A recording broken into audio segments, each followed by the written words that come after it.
ममता के देवर की शादी थी। पिछले 10 सालों से ममता इस घर की बहू थी और इस घर का सारा बोझ अपने कंधों पर अकेला उठा रखा था। सास ससुर ने ममता की शादी होते ही सारे घर की जिम्मेदारी ममता के कंधों पर डाल दी थी और 10 साल से ममता सब कुछ अच्छे से संभाल रही थी। और अब ममता की देवरानी आने वाली थी। ममता बहुत खुश थी कि अब उसका साथ देने के लिए उसकी देवरानी आने वाली है और दोनों देवरानी जेठानी मिलकर पूरे घर को अच्छे से संभाल लेंगी। उधर ममता की देवरानी पिंकी के मायके में पिंकी की भाभी और माँ ने पिंकी को अच्छे से समझा दिया था कि देख, तेरी जेठानी ममता पिछले 10 सालों से उस घर की बहू है।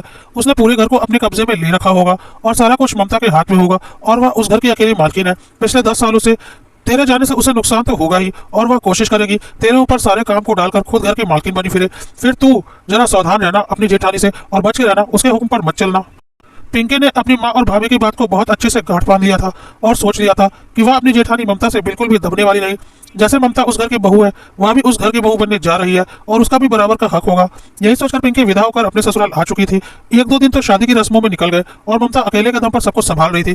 जिस तरह से ममता ने पूरे घर को अकेले संभाल रखा था, पिंकी देखकर घबरा रही थी। इतना सब कुछ वह कैसे करेगी। अब पिंकी की पहली रसोई की रस्म थी। ममता पिंकी को लेकर रसोई घर में गई और पिंकी से बोला, यहाँ पर सारा सामान रखा हुआ है, तुम खीर बना लो, साथ में आलू की सब्जी और पूरियां बना लेना। सिंपल खाना सही रहेगा। वैसे भी सब लोग बहुत थके हुए हैं और तुम भी थकी होगी, तो ज्यादा काम धाम करने से अच्छा है पूरी खीर और आलू की सब्जी बना लो। सबको बहुत पसंद भी है और तुम्हें ज्यादा झंझट भी नहीं होगा। सारा सामान मैंने यहाँ पर रख दिया है। पिंकी ने सोचा ममता ने जानबूझकर सिंपल खाना बनवा रही है ताकि सब सोचे उसे कुछ भी नहीं आता है। ममता के किचन से निकल जाने के बाद पिंकी ने तुरंत अपने मायके अपनी भाभी को फोन लगाया और बताया कि आज पहली रसोई में उसकी जेठानी ने उसे खीर पूरी और आलू की सब्जी बनाने को बोला है। तो उसकी भाभी ने भी वही बातें बोली कि तुम्हारी जेठानी जानबूझकर ऐसी बातें कर रही है ताकि तुम्हारे ससुराल वालों को ऐसा लगे कि तुम्हें ज्यादा कुछ घर के काम नहीं आते और तुम उसकी बात क्यों मानोगे। वह तुम्हारी सास थोड़ी ना है, तुम्हें जो दिल करे वह बनाओ, बल्कि कुछ अच्छा बनाओ। पिंकी ने बोला, भाभी मैं खुद भी यही सोच रही हूँ। पिंकी ने फोन रख दिया और सोचने लगी कि वह क्या बनाए। उसने फ्रिज खोलकर देखा, फ्रिज में पनीर पड़ा हुआ था। उसने किचन को अच्छे से मुआयना किया और उसे किचन में उसकी जरूरत का सारा सामान मिल गया। पिंकी ने सोचा वह कढ़ाई पनीर, नान, वेज पुलाव और मीठे में गुलाब जामुन बनाएगी। सब कुछ पिंकी अपने मायके से सीख कर आई थी। उसे लग रहा था कि ममता ने जानबूझकर इतना सिंपल खाना बनवाना चाहा ताकि उसकी बेइज्जती हो सके। पिंकी ने अपने अनुसार खाना बनाना शुरू कर दिया और सोचा वह बहुत ही अच्छा खाना बनाकर दिखाएगी। पिंकी ने खाना बनाना शुरू कर दिया। पिंकी ने यह सब कुछ पहले बनाया तो था, लेकिन बहुत कम मात्रा में, सिर्फ सीखने के उद्देश्य से, और इस वजह से यह सब कुछ अच्छा बन गया था। और आज उसे वही सब कुछ बहुत अधिक मात्रा में बनाना था क्योंकि घर वालों के साथ कुछ मेहमान भी थे। पिंकी ने जब ज्यादा मात्रा में खाना बनाना शुरू किया तो सब कुछ गड़बड़ होने लगा। उसे किसी भी सामग्री का अंदाजा नहीं लग रहा था कि क्या कितना डालना है। सबसे पहले उसने कढ़ाई पनीर बनाने की सोची, लेकिन सारे मसाले उसने बेतुके ढंग से डाल दिए और इतना ज्यादा पनीर एक साथ डालने की वजह से सारे पनीर टूट गए और उनका हलवा बन गया। पिंकी की तो हालत खराब हो रही थी। सब्जी का हाल देखकर उसे समझ में नहीं आया कि यह इतनी गड़बड़ कैसे हो गई। उसकी आंखों से आंसू आ रहे थे। उसने सोचा चलो जल्दी से पुलाव बना लेती हूँ, शायद वह अच्छा बन जाए। और पिंकी ने वेज पुलाव बनाना शुरू कर दिया, लेकिन इतनी ज्यादा मात्रा में पुलाव उसने पहले कभी नहीं बनाया था। जब उसने पुलाव को खोल कर देखा तो उसमें ना कोई रंगत थी, ना ही वह खिले खिले बने थे, बल्कि वह पुलाव नहीं खिचड़ी लग रहे थे, वेज खिचड़ी। पिंकी का तो अब सोचकर रोना आ रहा था। उसने थोड़ा सा चम्मच में टेस्ट किया तो उसका स्वाद भी बहुत ही बेकार आ रहा था। पिंकी ने नान के लिए आटा लगाया था। उसे खोलकर जब उसने देखा तो उसकी भी हालत बुरी थी। वह नान का आटा नहीं बल्कि पूरियों का आटा लग रहा था, लेकिन नान का आटा गूंथकर काफी समय तक रखना पड़ता है। लेकिन पिंकी ने इस बारे में सोचा ही नहीं था। अब तो पिंकी को समझ में आ चुका था कि सब कुछ बिगड़ चुका है, तो गुलाब जामुन बनाकर वह क्या ही करेगी और क्या गारंटी है कि गुलाब जामुन सही बन जाएंगे। उसने तुरंत अपनी भाभी को फोन लगाया और किचन का सारा हाल बताया। उसकी भाभी ने बोला, अब क्या करेगी, तूने तो सारी गड़बड़ कर दी, इससे तो तेरी जेठानी तेरा मजाक बनाने का मौका मिल जाएगा। पिंकी ने अपनी भाभी से बोला, भाभी अब तुम ही कुछ आइडिया दो, मैं क्या करूं, मेरी तो बहुत बेइज्जती हो जाएगी। पिंकी की भाभी ने बोला, अब मैं क्या करूं पिंकी, तू तो दूसरे शहर में है, नहीं तो मैं कुछ सोचती भी। अब तो एक काम कर, चुपचाप किसी आसपास के होटल से खाना मंगवा ले और उन्हें प्लेट में डालकर सर्व कर देना। किसी को बताने की जरूरत ही नहीं कि तूने नहीं बनाया है। पिंकी ने बोला, लेकिन मैं तो इस शहर में नहीं हूँ, मैं कैसे किसी से मंगवा लूँ। तो पिंकी की भाभी ने बोला, अरे मोबाइल देखना, सब कुछ मिल जाता है, तो होम डिलीवरी करवा ले चुपचाप और चुपके से लेना। पिंकी ने सोचा इसके अलावा अब कोई रास्ता भी नहीं है। लेकिन जितना आसान पिंकी और उसकी भाभी सोच रहे थे उतना आसान सब कुछ नहीं था। पिंकी को तो अभी अपने ससुराल का एड्रेस तक पता नहीं था। वह किस एड्रेस पर होम डिलीवरी करवाती। उसका पति भी कहीं बाहर गया हुआ था, नहीं तो उसकी मदद ले सकती थी। जेठानी की मदद लेना उसे गंवारा नहीं था, नहीं तो उसकी बेइज्जती हो जाती। सास को कुछ भी बताने की उसकी हिम्मत नहीं थी। पिंकी बहुत ज्यादा बेचैन हो चुकी थी। उसे लग रहा था अब उसे अपना बेकार खाना ही सबके सामने परोसना पड़ेगा और उसकी बेइज्जती होना तय है। तभी पिंकी की जेठानी रसोई में आई और पिंकी से बोला, पिंकी खाना तैयार हो गया, चलो सब लोग खाने का इंतजार कर रहे हैं। जेठानी को देखते ही पिंकी घबरा गई। उसे समझ में नहीं आ रहा था कि वह क्या बोले। ममता ने पूछा, क्या हुआ पिंकी, खाना नहीं बना क्या। अभी पिंकी ने कुछ बोला नहीं तो ममता ने खुद ही किचन को देखना शुरू किया और उसके द्वारा बनाया गया खाना देखकर ममता का दिमाग घूम गया। उसने बोला, यह तुमने क्या किया पिंकी, मैंने तो तुमसे एक सिंपल आलू की सब्जी, पूरी और खीर बनाने को बोला था और तुमने इतना सब कुछ बनाया। वह भी देखकर अच्छा नहीं लग रहा, मैं समझ सकती हूँ। इतनी ज्यादा मात्रा में तुमने पहले कभी खाना नहीं बनाया होगा, इसलिए यह गड़बड़ हुई है। इसलिए मैंने तुम्हें सिंपल पूरी सब्जी और खीर बनाने को बोला था। पिंकी के पास ममता की बातों का कोई जवाब नहीं था। पिंकी ने बोला, भाभी मुझे लगा पूरी सब्जी और खीर बहुत सिंपल होगा और मेरी बेइज्जती हो जाएगी, इसलिए मैंने कुछ अच्छा बनाने की सोची। ममता ने बोला, तो बन गया तुम्हारा अच्छा? पिंकी, मुझे बहुत अच्छे से पता है, कोई भी लड़की शादी के पहले इतना ज्यादा किचन में खाना बनाने का काम नहीं करती, वो भी इतनी ज्यादा मात्रा में तो बिल्कुल नहीं। यह गड़बड़ियां तो होनी ही थी। यह सब वक्त के साथ धीरे धीरे अनुभव से आता है। मैं भी जब तुम्हारी तरह इस घर में आई थी तो सासू माँ ने मेरे ऊपर इसी तरह पकवान बनाने की जिम्मेदारी डाली थी और मैंने भी ऐसे ही गड़बड़ की थी। मेरी तो बहुत बेइज्जती भी हुई थी। मैं नहीं चाहती थी पिंकी कि जो बेइज्जती मैंने झेली थी वह तुम भी झेलो, इसीलिए मैंने तुमसे सिंपल खाना बनाने को बोला था और वह खाना तुम आसानी से बना सकते थे, क्योंकि उसमें कोई भी ऐसी चीज़ नहीं थी जो ज़्यादा मात्रा में बनाने पर खराब होती। लेकिन तुमने मुझसे पूछे बिना अपना दिमाग चला लिया, यह सोचकर कि तुम मेरी बात क्यों मानोगी, आखिर तुम भी इस घर की बहू हो जैसे मैं हूँ। अब सोच लो क्या करना है। पिंकी ने बोला, मैं क्या बोलूँ, जो गड़बड़ होनी थी वह तो हो चुकी है, अब यही खाना सबको दे देती हूँ। थोड़ी बातें सुननी पड़ेंगी पर मेरे पास और कोई चारा भी तो नहीं है। ममता ने बोला, रुको मैं कुछ करती हूँ, कुछ सोचने दो।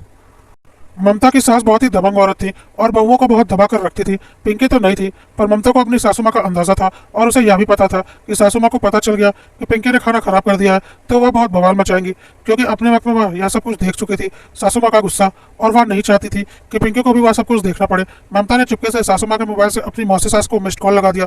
थोड़ी देर के बाद मौसी सास का फोन आ गया और सासू माँ और मौसी सास बातें करने में बिजी हो गई। ममता ने बोला, चलो अब कम से कम 1 घंटा सासू माँ मौसी सास से बातें करेंगी। ममता ने बोला, अब तो जल्दी से खीर बना ले, क्योंकि खीर बनाने में ज़्यादा मुश्किल नहीं है, मैं जल्दी से पूरी और सब्जी बना लेती हूँ। पिंकी ने बोला, खीर चढ़ाकर मैं आपकी मदद कर देती हूँ। तो ममता ने बोला, नहीं तू रहने दे, तुझे अंदाजा नहीं होगा और फिर तू कुछ गड़बड़ कर देगी। मैं यार नहीं बोल रही कि तुझे खाना बनाना नहीं आता, पर इतना ज़्यादा खाना तूने पहले कभी बनाया नहीं होगा, धीरे धीरे अनुभव से आता है। मैं पूरी सब्जी बना लेती हूँ, तू खीर बना ले, और हाँ, चीनी डालने से पहले मुझे एक बार दिखा लेना। पिंकी ने जल्दी से खीर चढ़ा दी। उसे अभी भी लग रहा था कि मदद करने के बहाने उसकी जेठानी उसे ताना ही मार रही है। जब तक सासू माँ मौसी सास से बात कर रही थी, ममता ने जल्दी से पूरी और आलू की सब्जी बना दी और पिंकी ने खीर बना लिया। तब तक सासू माँ रसोई में आ गई और बोली, क्या कर रही हो पिंकी, अभी तक खाना तैयार नहीं हुआ? तो पिंकी ने बोला, नहीं मम्मी, खाना तो तैयार हो गया, हम तो इंतजार कर रहे थे कि आप खाना परोसने के लिए बोले। तो पिंकी के सासू माँ ने बोला, तो अब देर किस बात की, जल्दी से खाना लगाओ, सबको बहुत जोर की भूख लगी है। और पिंकी और ममता ने मिलकर खाना लगा दिया। सबने पूरी सब्जी की बहुत तारीफ की और बोला, पूरी सब्जी तो बहुत ही स्वादिष्ट बनी है। खीर के बारे में किसी ने कुछ खास नहीं बोला। पिंकी को भरी भर बहुत गुस्सा आ रहा था, क्योंकि असलियत में तो उसने बस खीर ही बनाई थी जिसको ज्यादा तारीफ नहीं मिली। पिंकी को लगा चीनी जेठानी से पूछकर डाली थी, जरूर उन्होंने जानबूझकर चीनी कम या ज्यादा डलवाया होगा, जिसकी वजह से खीर खराब हुई होगी। जब पिंकी और ममता खाने बैठे तो खीर में बस चीनी ही बराबर मात्रा में थी, दूध और चावल का कोई मेल ही नहीं था, ना ही चावल सही ढंग से पके थे। पिंकी को समझ में आ गया कि पाक कला में अपनी जेठानी का सामना करना मुश्किल है और उसकी जेठानी बहुत ही अच्छा खाना बनाती है और बहुत ही अच्छा अंदाजा है उसे तेल और मसालों का। अगले दिन पिंकी ने अपने मायके फोन करके अपनी माँ को अपनी पहली रसोई का हाल बताया। तो उसकी माँ ने बोला, हाँ तेरी जेठानी ने तेरी मदद कर दी होगी, यह दिखाने के लिए कि वह बहुत अच्छी है, पर उसकी मीठी मीठी बातों में मत आना, वह इसी तरह से तुझे अपने झांसे में लेगी और अपना उल्लू सीधा करेगी। तो बस यह सोच, जिस तरह से वह उस घर की बहू है, तू भी उसी घर की बहू है और बराबर की हकदार है। तो हर मामले में अपनी जेठानी से बराबरी रखना, किसी मामले में जेठानी से दबने की जरूरत नहीं, क्योंकि वह कोई तेरी सास नहीं है बल्कि जेठानी है। पिंकी ने बोला, हाँ माँ बिल्कुल सही, हम दोनों का इस घर पर बराबर का हक है, फिर मैं जेठानी से क्यों दबूं। कुछ देर के बाद ममता पिंकी के पास आई और बोली, देखो पिंकी, हमारी सासू माँ तो बहुत ही दबंग महिला है, अभी भी वह इतनी दबंग है तो सोचो आज से 10 साल पहले उनका रूप क्या रहा होगा। उस वक्त तो उनकी उम्र भी अभी से 10 साल कम ही थी, बिल्कुल तगड़ी थी वह, मेरा जीना मुश्किल कर रखा था। मैंने कैसे शुरू के 4-5 साल काटे हैं वह मैं ही जानती हूँ। हमारी सास घर का कोई काम नहीं करती बल्कि बस हुक्म चलाती है और बहुओं को अपना गुलाम समझती है। मैंने जो झेला है मैं नहीं चाहती कि तुम भी झेलो, इसलिए मैं हर कदम पर तुम्हारे साथ हूँ। हम दोनों मिलकर पूरा घर अच्छे से संभाल लेंगे, जिसे मैं आज तक अकेले संभाल रही थी। पिंकी मन ही मन सोच रही थी, आप अकेले ही संभाल रही थी और अब आप अकेली मालकिन बनना चाहती हैं, इसलिए सासू माँ के खिलाफ मुझे भड़का रही है, लेकिन मैं आपकी बातों में नहीं आने वाली। पिंकी ने भी हंसकर बोला, हाँ हाँ दीदी क्यों नहीं। ममता ने बोला, देखो पिंकी, इस घर में बहुत काम है, तुम अभी नई नई हो, तुम्हें ज्यादा कुछ पता नहीं है, सासू माँ कुछ नहीं करेंगी, बस उन्हें हर काम वक्त पर चाहिए होता है, पर वह कभी हिसाब भी नहीं लेंगी कि काम किसने किया है, बस काम होना चाहिए। वह महीने का खर्च के पैसे दे देती हैं और फिर भूल जाती है, बस सारे काम सही ढंग से होने चाहिए। एक काम करो, तुम रसोई देख लेना, बाकी घर मैं संभाल लूंगी। रसोई संभालना आसान होता है, तुम्हें घर के अंदर के ही सारे काम देखने होंगे, साथ ही साथ पाक कला भी अच्छी हो जाएगी जो कि अभी कच्ची है, फिर धीरे धीरे मैं तुम्हें बाकी के काम भी बता दूंगी। अभी तुम रसोई से शुरुआत करो, क्योंकि पहले पाक कला को अच्छा करो, नहीं तो कल किसी न किसी से ताना जरूर सुन लोगी। पिंकी ने बोला, ठीक है दीदी। पिंकी ने जब यह सारी बातें अपनी माँ और भाभी को बताई तो उन्होंने बोला, वाह तेरी जेठानी तो बहुत चालाक निकली, तुझे रसोई में झोंक दिया और खुद सारे पैसों का हिसाब किताब ले लिया और घर के जरूरी फैसले लेने वाली मालकिन बन गई। देख कर लिया ना उसने अपना काम। पिंकी भी अपनी माँ और भाभी की बातों में आ गई, क्योंकि पिंकी की माँ और भाभी लगातार पिंकी के मन में यही बात डाल रही थी कि यदि जेठानी की बातों में रही तो तेरे उस घर में कोई इज्जत नहीं रह जाएगी और तू उस घर की नौकर बनकर रहेगी। कुछ दिनों बाद पिंकी ने ममता से कहा, दीदी रसोई मैं नहीं संभालने वाली, आप रसोई देख लेना, मैं घर के बाकी काम देख लूंगी, आप मुझे बस बता दो क्या करना है। ममता को बड़ा ही अजीब लगा क्योंकि पिंकी अभी अच्छे से खाना बनाना नहीं जानती थी, लेकिन ममता ने बहस करना जरूरी नहीं समझा और पिंकी को बाकी घर के सारे काम बता दिए और बोला, ठीक है रसोई मैं देख लूंगी, मेरे लिए तो आसान ही है। अगले दिन सुबह सुबह 5 बजे दूध वाला आ गया और डोरबेल बजाया जा रहा था। ममता ने जाकर पिंकी का बेडरूम नॉक किया और बोला, दूध वाला आ गया है, जाकर दूध लो। पिंकी ने बोला, दूध मुझे लेना पड़ेगा? तो ममता ने बोला, हाँ, मैंने तुम्हारी आसानी के लिए बस रसोई के काम दिए थे, लेकिन तुम्हें किसी बाहरी काम में दिमाग ना लगाना पड़े, लेकिन अब जब तुमने अपनी खुशी से बाकी सारे काम लिए हैं तो करने तो पड़ेंगे ही, तो जाकर दूध लो। पिंकी अभी भी आधी नींद में थी, उसे बहुत गुस्सा आ रहा था, पर उसने खुद ही यह काम पसंद किया था, तो वह पतीला लेकर बाहर गई। दूध वाला पतीला देकर हंसने लगा और बोला, भाभी इतने छोटे पतीले में 3 लीटर दूध कैसे आएगा? ममता रोज सुबह 5 बजे दूध लेकर गर्म करके रख देती थी, जिस वक्त सब लोग नींद की आगोश में रहते थे। ममता को तो वैसे भी जल्दी उठना होता था क्योंकि उससे बच्चों का 8 बजे स्कूल रहता था। पिंकी ने दूध लेकर रसोई घर में रख दिया था और सोने चली गई थी। ममता जब रसोई घर में गई अपने बच्चों को दूध देने के लिए तो देखा दूध फट चुका है क्योंकि पिंकी ने दूध को बिना गर्म किए ही रख दिया था। ममता ने सोचा, अब बच्चों को कौन सा दूध देगी, दूध तो फट चुका है। खैर उस दिन ममता ने बिना दूध दिए बच्चों को स्कूल भेज दिया उनका लंच देकर। जब पिंकी रसोई में आई चाय बनाने के लिए तो उसे दूध नहीं मिला। पिंकी की आदत थी सुबह उठकर अपने लिए 1 कप चाय बनाकर पीती थी, उसके बाद ही उससे कोई काम होता था और घर के सारे लोग 9 बजे चाय पीते थे। पिंकी ने जब देखा दूध फट चुका है तो वह चुपचाप वहां से चली गई। 9 बजे सब लोगों ने चाय मांगनी शुरू की तो पिंकी ने ममता से बोला, दीदी आपने अभी तक चाय नहीं बनाई, रसोई की जिम्मेदारी तो आपने ली है ना? तो ममता ने बोला, हाँ नहीं बनाई क्योंकि दूध फट गया है और दूध की जिम्मेदारी मेरी हुआ करती थी और उसे उबालने की भी, जो कि अब तुम्हारी है और तुमने उसे नहीं उबाला तो दूध फट चुका है। अब दूध का इंतजाम करो, दूध का इंतजाम करने की जिम्मेदारी तुम्हारी है और चाय बनाना मेरा काम है। पिंकी ने बोला, मैं दूध कहाँ से लाऊं? तो ममता ने बोला, वह तुम जानो, तुम्हारा काम है, मैं तो तुम्हें अपनी छोटी बहन समझकर धीरे धीरे सब कुछ सिखाना चाहती थी, पर तुमने मुझे बहन नहीं समझा, सिर्फ एक जेठानी समझा और मुझसे हमेशा हक और हिस्से की बात की। तो अब तुम जानो, मैं तो इंतजार कर रही हूँ कि दूध आ जाए तो मैं सबको चाय दे दूँ, क्योंकि इतने दिनों तक सास की सुनी और अब मैं देवरानी की भी सुनूं, यह तो नहीं होने वाला। पिंकी को समझ में आ गया था कि अपने जोश में उसने ममता को कई बार बहुत कुछ बोल दिया था और कोई भी एक हद तक ही बर्दाश्त करेगा। वह देवरानी होकर ममता की कोई बात नहीं बर्दाश्त कर सकती थी तो ममता से कैसे उम्मीद करेगी कि वह देवरानी की बातें बर्दाश्त करे। पिंकी को अभी ठीक से पता भी नहीं था कि दूध कहाँ मिलेगा, क्योंकि अभी वह इतना कुछ समझ नहीं पाई थी। उसने तो सीधे सीधे ममता से सारे घर की जिम्मेदारी ले ली थी। फिर भी ममता ने पिंकी को दूध वाले का नंबर सेंड कर दिया, साथ ही एक दुकान वाले का नंबर भी सेंड किया, लेकिन पिंकी तो अपने गुमान में थी। उसने झोला उठाया और दूध लेने बाहर निकल पड़ी। जब वह दूध वाले के पास पहुंची तो दूध वाले ने बोला, भाभी आप दूध लेने क्यों आई? फोन कर दिया होता तो मैंने घर पहुंचा दिया होता। तो पिंकी ने बोला, नहीं मुझे और भी कुछ काम था, और चुपचाप दूध लेकर घर आ गई। ममता ने भी पिंकी को अब कुछ बोलना जरूरी नहीं समझा क्योंकि वह समझ चुकी थी। वह भले ही पिंकी को अपनी छोटी बहन समझती है, लेकिन पिंकी उसे बस एक जेठानी समझती है, अपनी एक हिस्सेदार समझती है। लेकिन ममता ने भी अब झुकना गवारा नहीं किया। ममता नाश्ता बनाने लगी, तभी पिंकी की सास निकली और बोली, अभी तक कपड़े मशीन में नहीं डाले, क्या कर रही है दोनों बहू? मैं ही करूंगी क्या सारा काम? ममता ने कोई जवाब नहीं दिया। पिंकी सामने खड़ी थी, सासू माँ ने उसे अच्छा खासा सुनाया। ममता चुपचाप नाश्ता बनाकर सबको नाश्ता करवाने लगी और नाश्ता करवाकर अपने रूम में चली गई। तब तक काम वाली आ गई। पिंकी छत पर कपड़े डाल रही थी, काम वाली बर्तन धोने लगी तो सासू माँ ने चिल्लाया, काम वाली बर्तन धो रही है और तुम छत पर क्या कर रही हो? उस पर नजर कौन रखेगा? जब तक वह बर्तन धोकर झाड़ू पोछा करके चली ना जाए उसके साथ साथ रहो, नहीं तो वह हाथ साफ कर देगी। पिंकी का दिमाग काम नहीं कर रहा था। वह जल्दी से कपड़े डालकर नीचे आ गई और काम वाली के साथ लगी रही जब तक काम वाली काम करके गई नहीं। पिंकी को तो लग रहा था कि ममता ने बहुत चालाकी से उसे किचन का जिम्मा दे दिया है, तीनों टाइम खाना वह बनाए और वह दिन भर खुद आराम करती रहे। पर अब पिंकी को समझ में आ रहा था कि ममता कितना काम करती थी। पिंकी कामवाली के जाने के बाद अपने कमरे में जाने वाली ही थी कि ममता ने पिंकी से बोला, पिंकी सुबह की कुछ सब्जियां थी जो मैंने नाश्ते में बना दी, दोपहर के लिए कोई सब्जी नहीं है, ना ही रात के लिए और ना ही कोई फल है, तुम्हें जाकर सब्जी और फल लाने पड़ेंगे, या जैसे भी लेना है ले लो, यह तुम्हारा काम है। पिंकी को बहुत जोर का गुस्सा आ रहा था कि उसे तो एक पल भी आराम करने का मौका ही नहीं मिल रहा। तभी बाहर से सब्जी और फल वाले की आवाज लगाई। पिंकी ने सोचा, चलो अच्छा है, सही समय पर यह आ गया। उसने जाकर पूरे हफ्ते की सब्जियां और फल उससे ले लिया और सोचा अब एक हफ्ते तक फल और सब्जियां लाने का झंझट नहीं रहेगा। लेकिन पिंकी को अंदाजा नहीं था कि एक हफ्ते में फल और सब्जियां फ्रिज में रखे रखे खराब हो जाएंगी और वह पैसे बेकार हो जाएंगे। और साथ ही साथ पिंकी को यह भी नहीं पता था कि यह ठेले वाला बहुत ही महंगी सब्जियां देता है, जिससे घर का बजट खराब हो जाएगा। पिंकी सब्जियां लेकर किचन में रखकर फिर अपने रूम में आराम करने को जा ही रही थी, तभी धोबी कपड़े प्रेस करने के लिए लेने आ गया और आवाज लगा दी। ममता ने बोला, जाओ धोबी को प्रेस के कपड़े दे दो। पिंकी को तो बहुत जोर का गुस्सा आ रहा था। उसे लग रहा था यहाँ तो एक पल का भी आराम नहीं है। धोबी को कपड़े देकर वह आ ही रही थी कि सासू माँ ने पिंकी से बोला, बगल वाले घर में बच्चे ने जन्म लिया है, जाकर बच्चों के कपड़े ले आओ, लेकर जाना है। सासू माँ से तो कुछ भी जवाब तलब करने का मतलब ही नहीं था। पिंकी चुपचाप मार्केट के लिए निकल गई और उसने बहुत ही महंगे कपड़े खरीद लिए, जिसे देखकर सासू माँ बहुत चिल्लाई, इतने महंगे कपड़े कौन देता है? अभी पिंकी मार्केट से आकर सासू माँ के ताने सुन ही रही थी कि धोबी प्रेस किए हुए कपड़े लेकर आ गया। पिंकी ने कपड़े ले लिए और धोबी ने जितने पैसे बोले उसे दे दिया। सासू माँ एक बार फिर उसके ऊपर चिल्लाई, तुमने बिना गिने कपड़े ले लिए, अगर उसने कोई कपड़े गायब कर दिए हो तो, और तुमने बिना पैसे जोड़े उसे दे दिए जितना उसने बोला, अगर उसने ज्यादा हिसाब लगाया हो तो तुम तो मेरा घर लुटवा कर ही मानोगी। और फिर पिंकी को अच्छा खासा सुनाकर सासू माँ गई। पिंकी को तो अब बिल्कुल रोना ही आ रहा था कि वह किस झंझट में पड़ गई। अच्छा खासा किचन में 3 वक्त का खाना बना रही थी, पर उसने खुद ही आप बैल मुझे मार वाला हिसाब कर लिया था और बिना कुछ जाने सारे घर की जिम्मेदारी अपने ऊपर ले ली थी।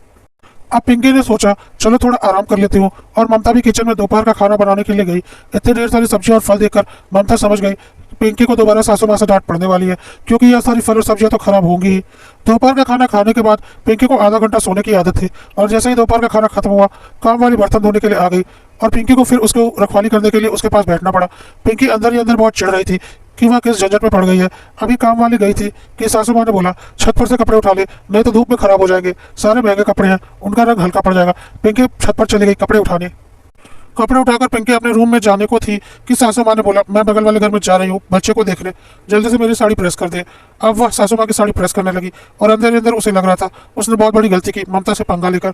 ममता ने तो उसके हिसाब का काम उसे दिया था, उसे ही बहुत हिस्से बंटवारे और अपना हक जताना था। पिंकी अभी साड़ी प्रेस कर ही रही थी कि ममता ने आकर बोला बच्चों की स्कूल फीस और बिजली का बिल भरना है, वक्त पर भर देना। पिंकी ने हाँ में सर हिला दिया। पिंकी को लग रहा था उसने बहुत बड़ी गलती कर दी है। सासू माँ की साड़ी प्रेस करके वह रूम में आकर थोड़ी देर बैठी ही थी कि ममता ने बोला शाम के दिए का वक्त हो गया, जाकर भगवान का दिया लगा दो। पिंकी को बहुत अच्छे से समझ में आ चुका था कि ममता दिन भर उससे कहीं ज्यादा काम करती है, और उसने किचन का काम उसे बहुत सोच समझ कर दिया था ताकि उसके ऊपर ज्यादा काम का बोझ ना पड़े। लेकिन पिंकी को तो अपनी माँ और भाभी के कहे अनुसार अपना हक जताना था और घर की मालकिन बनना चाहती थी। खैर पिंकी ने पंगा ले ही लिया था तो निभाना तो उसे था ही। इधर पिंकी रोज महंगे फल और सब्जियां खरीद रही थी, जिनमें से आधे से अधिक खराब हो जाते थे और वह फिर दोबारा खरीद लेती थी। कई बार बोलने पर भी उसने स्कूल की फीस और बिजली का बिल नहीं भरा था, और उसके देर से सोने की आदत की वजह से रोज दूध भी फट जा रहा था और दूध भी दोबारा लाना पड़ रहा था, जिससे कि फल सब्जी और दूध के दुगने पैसे लग रहे थे। धोबी का हिसाब भी वह बिना किए उसके मांगे अनुसार पैसे दे रही थी। धोबी भी अच्छी हाथ की सफाई कर रहा था। इधर काम वाली भी देख रही थी कि पिंकी उसके ऊपर ज्यादा ध्यान नहीं देती, तो वह भी किचन में अच्छी खासी हाथ की सफाई कर लेती थी, और किचन का राशन महीना पूरा होने से पहले ही खत्म होने को था। जो चीजें एक बार मंगवाई जाती थी अब वह 2 बार आ रही थी। अभी महीना बचा था कि सासू माँ के पैसों का डब्बा खाली हो गया, जिसमें कि इस महीने के घर खर्च के पैसे थे। पिछले घर खर्च के बचे हुए भी काफी पैसे थे, लेकिन पिंकी ने सब कुछ खत्म कर दिया और अभी महीने के 10 दिन बाकी ही थे। साथ ही साथ बच्चों की फीस और बिजली का बिल भी नहीं भरा गया था। बच्चों के स्कूल से और बिजली विभाग से मैसेज आ गया कि अब पेनाल्टी लगेगी, क्योंकि ड्यू डेट बीत चुकी थी। सासू माँ ने जब बच्चों की फीस और बिजली के बिल वाला पेनाल्टी का मैसेज देखा तो पिंकी को अच्छा खासा सुनाया कि वक्त पर बच्चों की फीस और बिजली का बिल क्यों नहीं जमा किया। पिंकी के पास कोई जवाब नहीं था, और या तो वह बिल्कुल नहीं बता सकती थी कि घर खर्च वाले डब्बे में पैसे नहीं बचे हैं और अभी महीने के 10 दिन बाकी हैं। पिंकी को समझ में नहीं आ रहा था कि वह क्या करे। ममता से भी कुछ बोल नहीं सकती थी, क्योंकि ममता अब उससे ज्यादा बात ही नहीं करती थी, क्योंकि ममता ने भी देख लिया था कि भले ही वह उसे अपनी छोटी बहन समझती है, पिंकी उसकी कोई इज्जत नहीं करती। आत्मसम्मान तो ममता का भी था। पिंकी ने चुपचाप अपने खुद के पैसों से पैसे वाले डिब्बे में डाल दिए और बिजली का बिल और बच्चों की फीस भर दी। बाकी महीने का घर खर्च भी उसने उसी से चलाया। इन सब घर के कामों में पिंकी इतना ज्यादा थक जाती थी कि वह परेशान हो जाती थी। उसे आराम करने का तो बिल्कुल वक्त नहीं मिलता था। साथ ही साथ उसके फिजूल खर्चे और लापरवाही के कारण उसके खुद के भी 15,000 रुपए घर खर्च में निकल गए थे। पिंकी को लग रहा था इस तरह से वह कंगाल हो जाएगी। वह खुद के पैसों से भी कितने दिनों तक लगा सकती थी, आखिर उसके पास भी कितने पैसे हैं। पिंकी ने सोचा अगले महीने वह ममता से बात करके दोबारा किचन की जिम्मेदारी अपने ऊपर ले लेगी। जैसे ही महीना खत्म हुआ पिंकी ममता के पास गई और बोली दीदी यह घर आप ही संभालो, मेरे से नहीं होने वाला, और वापस किचन की जिम्मेदारी मैं लेना चाहती हूँ। ममता ने बोला समझ क्या रखा है तुमने मुझे, जब तुम जैसा बोलोगी वैसा ही होता रहेगा। मैं तुम्हारी कोई नौकर नहीं हूँ कि तुम्हारे हुक्म के अनुसार चलूँ। पिंकी को ममता से ऐसे जवाब की उम्मीद नहीं थी। पहली बार तेज आवाज में ममता ने पिंकी को जवाब दिया था। पिंकी ने भी सोचा मैं कोई जेठानी की नौकर थोड़ी ना हूँ, तो उसने भी बोला मैं भी सारे घर के काम करने वाली नहीं, मैं इस घर की नौकर नहीं हूँ। इससे तो अच्छा हम दोनों अपना अलग अलग काम कर लेते हैं और अपना अपना चूल्हा भी अलग कर लेते हैं, दोनों अपने अपने काम करेंगे, सारी टेंशन ही खत्म। तब तक पिंकी की सास भी वहां आ गई और बोली हिम्मत कैसे हुई अलग अलग घर की बात करने की, अभी इस घर की मालकिन मैं हूँ और तेरे ससुर जी हैं, और मेरे दोनों बेटे हमारा बिजनेस संभालते हैं। अलग होना है तो अपना कमाओ और खाओ, क्योंकि दुकान के मालिक तेरे ससुर जी हैं और घर की मालकिन मैं हूँ। पिंकी ने बोला मैं इस घर के सारे काम नहीं करने वाली, आपको जो करना है कीजिए। पिंकी की माँ और भाभी ने जैसा उसे सिखाया था कि तू उस घर की बहू है और बराबर की हकदार है, तो हर चीज पर हक जमाना। पिंकी उसी के अनुसार बातें कर रही थी और अपने हिस्से की बात बार बार कह रही थी। पिंकी के ससुर जी ने बहुत जोर से बोला आज तक बड़ी बहू की हिम्मत नहीं हुई कि वह हिस्से की बात करे, और तुझे आज 2 महीने भी नहीं हुए और इतनी बड़ी बड़ी बातें कर रही है। इतने सालों से बड़ी बहू ने अकेले के दम पर इस घर को संभाला है और उसने आज तक कुछ नहीं बोला, और तुझे 2 महीने में ही तकलीफ होने लगी। काम तो तब भी उतना ही था जितना आज है, बल्कि बड़ी बहू तो अकेले सारा घर संभालते थे, अब तो तुम 2 लोग हो, फिर भी तुम्हें परेशानी हो रही है। पिंकी के सास ने भी यही बात बोली, तो पिंकी ने बोला वह सब मुझे नहीं पता, अब मैं एक साथ नहीं रह सकती, मुझे अलग होना है। पिंकी के ससुर जी ने साफ साफ बोला, जब तक मैं जिंदा हूँ कोई हिस्सा बंटवारा नहीं होगा। हाँ, अपने मरने से पहले मैं सब कुछ हिसाब से बांट कर जाऊंगा, लेकिन अभी नहीं। तुम्हें अलग होना है तो शौक से रहो, पर अपना अलग घर लेकर। और अपने पति से बोलो अपनी नौकरी का इंतजाम वह कर ले, मेरी दुकान में काम नहीं कर सकता। पिंकी ने बोला, ऐसे कैसे, हम अलग घर में क्यों रहे? तो पिंकी के सास ने बोला, क्योंकि यह तुम्हारा फैसला है और यह घर हमारा है, तो इस घर में वही होगा जो हम चाहेंगे, और दुकान तुम्हारे ससुर जी की है तो वहाँ पर वही होगा जो तुम्हारे ससुर जी चाहेंगे। जब हिस्से बंटवारे की जरूरत होगी हम बिना बोले ही कर देंगे, पर अभी नहीं। अगर तुम्हें अभी अलग होना है तो अपने दम पर अलग रहो। पिंकी को लगा ऐसा करने से तो उसका ही नुकसान है, इसलिए वह चुप हो गई। लेकिन अब तक ममता के आत्मसम्मान को बहुत ज्यादा ठेस लग चुकी थी। अब ममता ने बोलना शुरू किया, मम्मी जी, पापा जी, दुनिया यही कहती है कि जेठानी पहले आती है और सारे घर पर अपना हक जमा कर रखती है और अपना हुक्म चलाती है, और देवरानी बाद में आती है तो जेठानी आराम करती है या अलग हो जाती है देवरानी के सर पर सारी जिम्मेदारियां डालकर। क्या यह सच है? आप खुद देखकर बोलिए। मैं तो पिंकी को छोटी बहन जैसा प्यार करती थी। हर घर में जेठानी पहले आती है और सारे घर की जिम्मेदारी अकेले संभालती है। देवरानी जब आती है तो जेठानी भी उस घर में पहले से होती है और दो लोग मिलकर घर की सारी जिम्मेदारियां संभालते हैं। तो देवरानी को ज्यादा काम करना पड़ा या जेठानी को, यह आप खुद सोचकर देखिए। और जब देवरानी आती है तब तक सास ससुर भी अपने तेवर कम कर चुके रहते हैं, यह आप भी जानती है और मैं भी। मम्मी जी, पापा जी, आप लोगों को याद है ना, जब मैं इस घर में ब्याह कर आई थी मम्मी जी का रौब इससे कहीं ज्यादा था। कितनी बंदिशों में रखती थी वह मुझे, याद है ना? मम्मी जी, क्या देवरानी के लिए आपने वह बंदिशें लगाई? नहीं ना। आप कितने बुरी तरीके से मुझसे बात करती थी, याद है ना पापा जी? क्या पिंकी से कभी उस तरीके से बात की? वह अकेले सुबह से लेकर शाम तक किचन और घर की सारी जिम्मेदारियां संभालती थी। क्या पिंकी ने कभी सारी जिम्मेदारियां एक साथ संभाली है? वह तो आते ही हक, हिस्से और बंटवारे की बात करने लगी, याद है ना मम्मी जी? पेट से थी मैं, उल्टियां होती रहती थी मुझे, फिर भी किचन में लगी रहती थी। एक निवाला भी मेरे पेट में रुकता नहीं था, लेकिन फिर भी सारे घर के काम करती थी। कौन था उस वक्त मेरी मदद करने के लिए? लेकिन सबको लगता है जेठानियां बस आराम करती है। आपने 9वें महीने तक मुझसे घर के काम करवाए थे ताकि बच्चा आराम से हो जाए। उस वक्त तो घर पर काम वाली बाई भी नहीं थी, आपको तो याद ही होगा मम्मी जी। आज सारी सुख सुविधा होने के बाद भी पिंकी को लग रहा है कि मैं उसके ऊपर ज्यादा काम डाल रही हूँ, जबकि अभी तो काम दो लोगों में बटा हुआ है। मैंने तो अकेले 10 सालों तक कितने काम किए हैं और मैं किससे शिकायत करती। पर फिर भी देवरानी को लगता है कि जेठानियां बस हुक्म चलाती है और आराम करती है, क्योंकि जेठानी जिस वक्त ससुराल में अकेली बहू रहती है तो देवरानी ने यह नहीं देखा होता कि जेठानियों ने क्या क्या झेला है। क्यों, सही बोल रही हूँ ना मैं पिंकी? पिंकी के पास ममता की बातों का कोई जवाब नहीं था, वह चुपचाप खड़ी थी। लेकिन ममता चुप होने वाली नहीं थी। ममता ने बोला, बहुत सहन कर लिया मैंने, अब मैंने भी एक फैसला किया है। ममता ने बोला, हर घर की यही कहानी है कि जब भी देवरानी आती है उसका यही कहना होता है कि यहाँ जेठानी का राज चलता है, और फिर वह तुरंत अलग हो जाती है। जबकि जेठानी ने इतने सालों से सबको साथ में लेकर चल रही होती है, सबके नखरे उठा रही होती है, लेकिन जेठानी की कोई हैसियत नहीं होती। साथ ही साथ कई घरों में यह भी होता है कि सास ससुर को छोटी बहू ज्यादा प्यारी हो जाती है, क्योंकि इतने सालों से बड़ी बहू के साथ उनकी काफी बहस हो चुकी रहती है और वह उन्हें पसंद नहीं होती। और छोटी बहू के आने के बाद अक्सर सास ससुर को लगता है कि बड़ी बहू से तो हमारी नहीं बनती, इससे हमें बनाकर रखना होगा, इसलिए वह उन्हें प्यारी लगने लगती है और बड़ी बहू की कोई हैसियत नहीं रहती, सिवाय तानों के उसे कुछ नहीं मिलता। इसलिए अब मैंने भी एक फैसला किया है। ममता आज बहुत गुस्से में थी। उसने पिंकी से बोला, पिंकी, तुमने हमेशा मुझे जेठानी समझा, जबकि मैंने तुम्हें अपनी छोटी बहन समझकर तुम्हारी पहली रसोई में की गई गड़बड़ को इतनी आसानी से संभाल लिया था। यदि मैं जेठानी होती तो सारे घर में यह बात फैला देती, लेकिन मैंने आज तक किसी को जानने नहीं दिया। पर आज बताऊंगी, क्योंकि अब तुम देवरानी बनकर रह सकती हो तो मैं भी जेठानी बनकर ही रहूंगी। तुमने पहली रसोई में सारा खाना खराब कर दिया था, याद है ना? और जिस पूरी सब्जी का नेक तुम्हें मिला था वह मैंने बनाया था। तुमने बस खीर बनाई थी जिसमें कोई स्वाद नहीं था, याद है ना? या भूल गई? पिंकी के पास कोई जवाब नहीं था। क्या तुमने एक बार भी सोचा तुमने इतना खाना जो खराब किया था उसका क्या हुआ? क्योंकि यदि मैं इतना खाना फेंकती तो सासू माँ को जरूर पता चल जाता और फिर तुम्हारी खैर नहीं थी।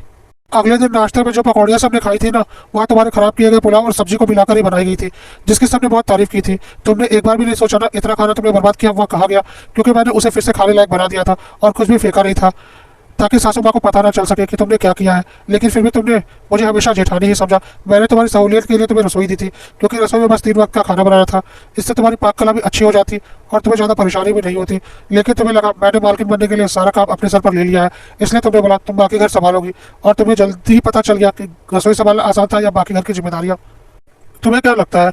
मुझे नहीं पता, घर खर्च के पैसे महीने की 20 तारीख को ही तुमने खत्म कर दिए थे और डब्बे में पहले के पड़े पैसे भी खत्म हो चुके थे और तुमने अपने पैसे मिलाकर घर खर्च चलाया है। लेकिन यह बात मैंने कभी किसी को नहीं बताई। तुमने कितनी सब्जियां और फल सड़ाकर फेंके हैं, लेकिन यह बात भी मैंने कभी किसी को नहीं बताई। लेकिन अब मैं चुप रहने वाली नहीं, मेरा भी आत्मसम्मान है। यदि तुम इस घर की बहू हो तो मैं भी इसी घर की बहू हूँ। तुम हक की बातें करती हो तो कान खोलकर सुन लो, जितना हक तुम्हारा है उतना ही हक मेरा भी है। जेठानी हो तो क्या हुआ, हर वक्त यह ताना सुनना कि जेठानी ने सारे घर पर कब्जा कर रखा है, मैं बर्दाश्त नहीं कर सकती। क्योंकि सच्चाई यह है, जेठानी घर पर कब्जा करके नहीं रखती, बल्कि सालों तक घर की नौकर बनकर रहती है और देवरानी आते ही खुद को घर की आधी हिस्सेदार मानकर चलती है। जब बराबरी की बात करती हो तो काम भी बराबरी के करने पड़ेंगे। मैंने एक फैसला लिया है, 10 साल इस घर को मैंने अकेले संभाला है। अब मेरा फैसला यह है कि पिंकी बार बार यही बोलती है कि मैं इस घर में बराबर की हकदार हूँ, तो जो काम मैंने 10 साल अकेले किया है वह काम पिंकी सिर्फ 10 महीने अकेले करके दिखा दे और फिर यह बराबरी की बातें करे। जब मैं इस घर में आई थी सास ससुर पति और देवर थे और सारे घर का काम सासू माँ मेरे ऊपर डाल दिया था। मैं भी नई नहीं थी, मुझे भी कुछ पता नहीं था। बहुत ताने सुने हैं मैंने सासू माँ के, बहुत गलतियां की थी उस वक्त मैंने, लेकिन मेरे सर पर किसी जेठानी का हाथ नहीं था जो मेरी गलतियां छुपा लेती। इसलिए सारी डांट मैंने अकेले ही खाई है। अब मैं अपने बच्चों को लेकर मायके जा रही हूँ। 10 महीने वहीं रहूंगी, मेरे बच्चे वहीं से स्कूल जाएंगे। पिंकी के लिए वही माहौल होगा जो कि मेरे लिए था। पिंकी को ससुराल में उतने ही सदस्यों के लिए काम करना पड़ेगा जितनों के लिए मैंने किया था। मैं और मेरे बच्चे यहाँ नहीं आएंगे, लेकिन मेरे पति यही रहेंगे। जिस तरह से मैंने देवर के लिए किया है, पिंकी को भी अपने जेठ के लिए करना पड़ेगा। मैं भी देखती हूँ पिंकी को मालकिन होने का कितना एहसास होता है, जो एहसास मैं पिछले 10 सालों से कर रही हूँ।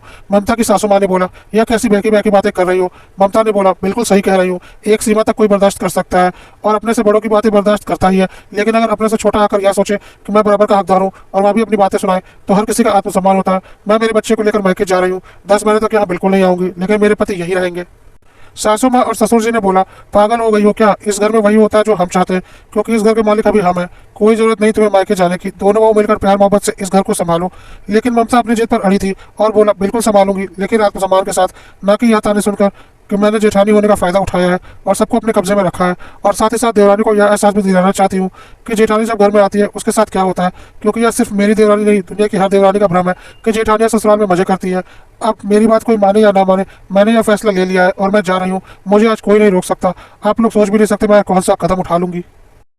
ममता के सास ससुर ने बोला, तो फिर हमारा फैसला भी सुन लो। तुम्हें अलग होना है, अपने मायके जाना है, जहाँ जाना है जाओ, अपने पति और बच्चों को लेकर जाओ। इस घर पर और इस बिजनेस पर तुम्हारे पति और बच्चों का कोई हक नहीं रहेगा। मैं वही बात कह रहा हूँ जो मैंने पिंकी के अलग होने के जवाब में कही थी। ममता ने बोला, ठीक है मैं तैयार हूँ, लेकिन मेरी भी जिद है, वह भी अपने आत्मसम्मान के लिए। मैं 10 महीने मायके में ही रहूंगी। मेरे पति से मैं अलग होने को भी तैयार हूँ। पढ़ी लिखी हूँ, अपना खर्चा चला सकती हूँ। आप बोले तो मैं आपके बेटे से तलाक ले लेती हूँ। आप अपने बेटे और पोते पोतियों को अपने पास रखिए, मैं अपना खर्चा चला सकती हूँ। लेकिन इस घर में तो अब मैं 10 महीनों के बाद ही आऊंगी, नहीं तो कभी नहीं आऊंगी, जैसा आप लोगों को ठीक लगे। 10 महीने तो पिंकी को सब कुछ झेलना ही होगा। मैं पिछले 10 सालों से झेल रही हूँ। पिंकी और उसके सास ससुर ने कभी सपने में भी नहीं सोचा था कि ममता इस हद तक आग बबूला हो सकती है और बात इतनी बिगड़ सकती है। लेकिन कहते हैं ना, हर चीज की एक सीमा होती है। आज ममता के लिए सारी सीमाएं टूट चुकी थी। आज ममता का रौद्र रूप देखकर पिंकी और उसके सास ससुर की कोई हिम्मत नहीं थी ममता से बहस करने की। सब चुप थे। ममता ने अपने पति को फोन लगाकर अपने फैसले के बारे में बताया और बिना पति का जवाब सुने बच्चों को लेकर अपने मायके के लिए निकल गई। पिंकी को उसके सास ससुर ने कहा, यह सब कुछ तुम्हारा किया धरा है, सब कुछ अच्छे से चल सकता था अगर तुम इतना हक और हिस्सेदारी की बातें नहीं करती। अब संभालो 10 महीने तक अकेले इस घर को, क्योंकि ममता भी अपनी जगह पर सही है। तुम्हें भी तो पता चले, एक बहू के सिर्फ हक नहीं, जिम्मेदारियां भी होती है। अगले दिन पिंकी के ऊपर घर और बाहर दोनों की जिम्मेदारी एक साथ आ गई। पिंकी की हालत खराब हो गई। पिंकी को लगने लगा वो इतनी सारी जिम्मेदारियां 10 महीने तक कैसे उठा पाएगी। उसे तो ढंग से कुछ आता भी नहीं था। साथ में सासू माँ बात बात पर पिंकी को अच्छा खासा सुनाती भी थी। 1 महीने में ही पिंकी को लगने लगा कि अब वह नहीं बर्दाश्त कर सकती। उसने ममता को फोन लगाया और बोला, दीदी मुझे माफ कर दो, मैं मेरी गलती मानती हूँ, लेकिन मैं इस घर को नहीं संभाल सकती। मुझे समझ में आ गया पिछले 10 सालों में आपने कैसे इस घर को संभाला है। प्लीज दीदी वापस आ जाओ, हम दोनों मिलकर घर को अच्छे से संभालेंगे और मैं आपसे काफी कुछ सीखूंगी, पर मैं अकेले इस घर को नहीं संभाल सकती। ममता ने बोला, क्यों पिंकी, 10 महीने की बात हुई थी, 1 महीने में ही हालत खराब हो गई।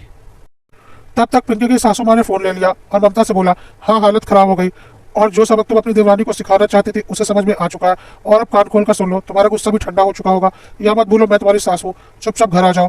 ममता भी 1 महीने से मायके में थी, उसका गुस्सा भी काफी ठंडा हो चुका था। उसने बोला, ठीक है मम्मी जी, मैं कल ही आती हूँ। अगले दिन ममता अपने ससुराल आ गई। ममता के ससुराल आते ही घर में अजीब सी रौनक आ गई, क्योंकि इतने सालों में सबको ममता की आदत पड़ी हुई थी और अब पिंकी को भी ममता जेठानी नहीं बल्कि बड़ी बहन नजर आ रही थी। पिंकी ने बोला, दीदी आप मेरी बड़ी बहन थी, है और रहेगी। मैं मेरी माँ और भाभी की बातों में अगर आपसे रिश्ते खराब कर लिए थे, लेकिन अब और नहीं, मुझे आपसे बहुत कुछ सीखना है। ममता ने पिंकी से बोला, बिल्कुल, तुम भी मेरी छोटी बहन हो।